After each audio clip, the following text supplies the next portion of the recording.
So I Yeah. get what you're saying, angry man, completely. Yeah. Uh, It's basically what we think of independence. We think of, I'm able to do this without any help, right? So if I'm in here and I'm doing my show and it's just me doing my show, I could mistake that for being independent, but I don't really think about the other things that I depend on. You see what I'm saying? Hmm. and Right. I Yeah, would, like and And I, I would Sierra really say, married to her fans. She ain't married to Russell. It and, seems so because she's marketing the independent woman, but Independent. being a hypocrite because she's not. She has a man, she has a husband, she has a family. So why not say like, oh, you could be a great wife and still like have fun? I don't know, but why is she promoting independent woman? You could have an independent goal. You could have an independent schedule. Meaning like, okay, you're gonna do that today. I'm gonna do this today, and we're moving in two different directions today, but we're all in we're gonna have a common goal. We're gonna meet back and say, oh, this went down today. I got this done today. Oh, you worked? Okay, how was work? You know, so you're not independent. So she's just marketing a facade. Like you can be a boss babe and still be married and have a family and a husband, but in actuality, she still has to report back to her man. uh, But uh, she probably isn't though. That's the thing. We missing. You see how She she was probably like, is and not telling us because she wants to put the image out that she could do whatever she wants. She could wear whatever she wants. She can go wherever she I'm wants. convinced. I'm But convinced. I'm she's not. sorry. I'm with you, Lady Di. I'm convinced that the woman can do whatever the hell she want. She can wear whatever she want, and that dude gonna be like, okay, go ahead. hey, angry yeah, man, and What's up? I actually want to stack on top of what you said because that was dope what you mentioned about us all being dependent on everyone else. But I would even argue that the closer somebody is to you, the better your dependence is. Mm. I.e., when the closer somebody gets to you that you love and respect and care for, and they love and respect and care for you, the easier life gets. Because the reality is, nobody owes you anything. Mm-hmm. In this world, nobody owes you anything. I think somebody made a perfect example when they talked about the animal kingdom, how it's a dog eat dog world out there. You would literally watch an adult lion eat a baby cub, and would nobody do anything about it. In this Yeah. world, we live in this world where we automatically look after one another, but we don't owe each other that. So I would even argue that the closer somebody is to you, i.e., a man, this is why you need a man, is it makes your life easier. And it makes a man's life easier when he has a woman with him that's closer to him than the rest of the society because it makes his life easier. But Well, that's you, well, you, well, like you you. mentioned, you mentioned the lion eating a cub or eating a gazelle. You know which ones the lions go after? The ones that stray away from the herd. So if you're in the herd, a predator is less likely to try to attack you because they know that you got the support of the herd. And human beings, we operate like that. We operate in a herd mentality. You know what I'm saying? That's something that's ingrained in us. If we were in a crowd right now and I would just take off running, everybody would start running. They wouldn't know why. You feel what I'm saying? They would just start running because they would think that I saw some danger and they're gonna take off running, you know? You know what's crazy? I kind of want to mention is I don't know if this is kind of go along with what you said, but have you ever heard of the bystander effect? Yeah, It's a trip.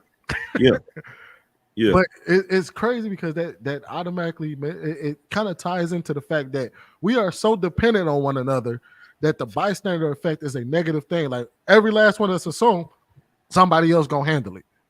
Yeah, I know that person's gonna step in and get it, so I'm gonna sit back and rest because I don't have to go out there and rescue that person. And then yeah, I wind up dying because everybody thinks everybody else is gonna do it. It's a trip. yeah. Because That's you how be dependent standing we are. there, somebody will literally be standing there watching it happen. They'll be like, "Is anybody gonna stop this?" Like they'll literally say it out loud. That's how dependent we are on one another. Listen, Sweeney, I get what you're saying about the lion thing. I think the comparison is a little bit disingenuous because as a human being, you get to choose who you bring in the world or not. So as far as saying that I don't owe anything to putting it on as a parallel to an animal, I think it's a difference. I think there needs to be a little bit more context on that because, The from my context is, understanding, if I create a child, I owe my kid something.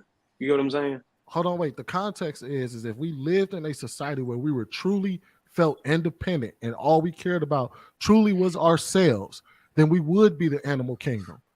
My point was being that nobody owes you anything. However, we still, just by our mindset and our herd mentality alone, we automatically draw in and rope people in to help them.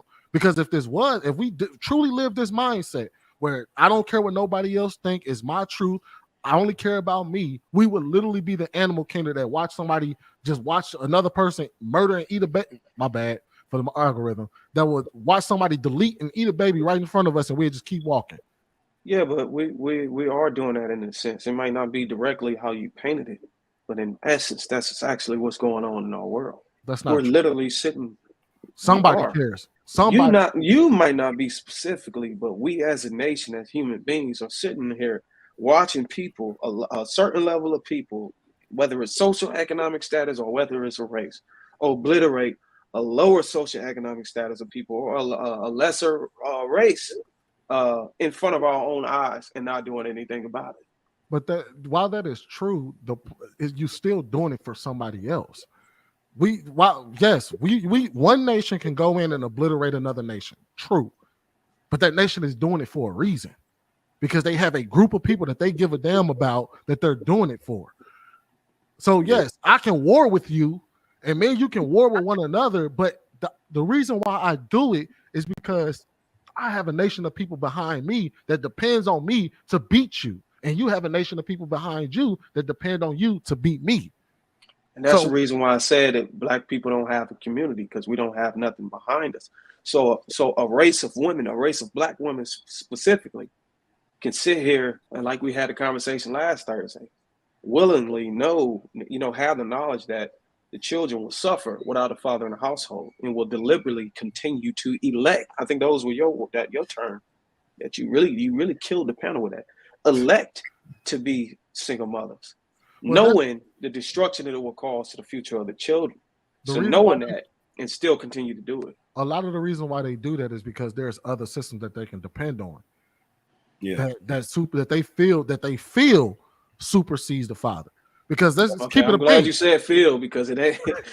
Because let's keep it a bean. If that didn't exist, if there wasn't something else that they can lean on, they would be like, I need the man in my life. Mm-hmm. Yeah. It's facts. So is it safe to say that whoever created the system created the monster? Yeah. I would say that there's a level of exploitation. Or is it women exploiting it? It's women exploiting the system, because it was never meant to replace. Well, so are you? So you get what I'm saying? Women that made it.